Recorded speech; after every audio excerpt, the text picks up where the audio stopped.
So here we are at the park with Henry, and this particular time we had quite a few distractions show up. So what I'm actually doing here, we're just meandering across the field. But there are some people approaching on our left, and then there are some people with dogs that you can't see yet to the right. And so I'm walking toward the people with dogs, and then we're going to start just walking toward the track where I know they are heading, so that hopefully by the time they get there, we're somewhat close. And I'm not trying to be super close or in their space, but I want to be close enough that I know Henry will see them. And this is really about letting him just make choices. So I'm not putting him in a command. He's not heeling. I'm just letting him make decisions, right? So he's on the long line. We're simulating off leash. I want him to see the dogs and make a choice. And then I can give him feedback. It's the right or wrong choice. Now, I'm far enough away that you can't usually hear what I'm saying, especially with all this wind.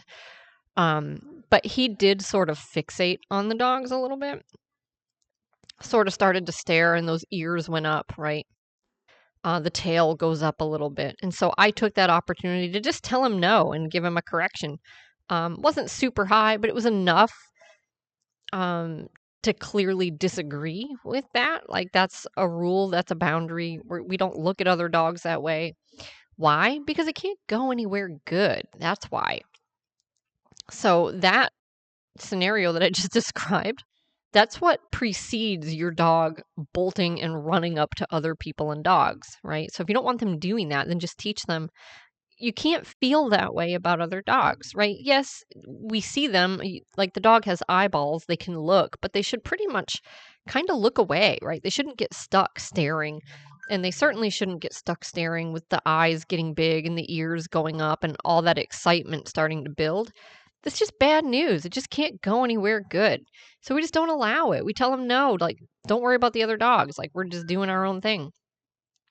And then we go about our business and we do some heeling, we do some recalls, but in a minute here, I'm going to do a downstay with him as the people come around the other side of the track. So I'll let you watch that sequence.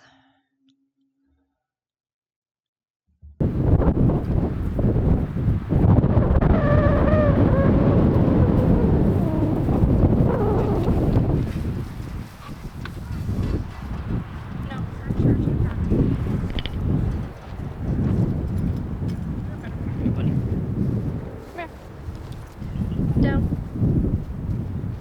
Good.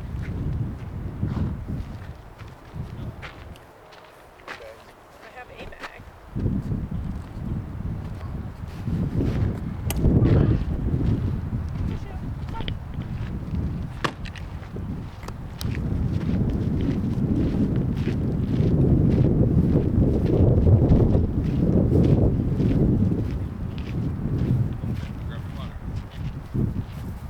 Lots of dogs here now. It's great. Golden's coming around again too. I'm going to move the angle of the camera.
What happened right there was I tried to give him a low tap to interrupt the staring because it looked like he was getting a little excited.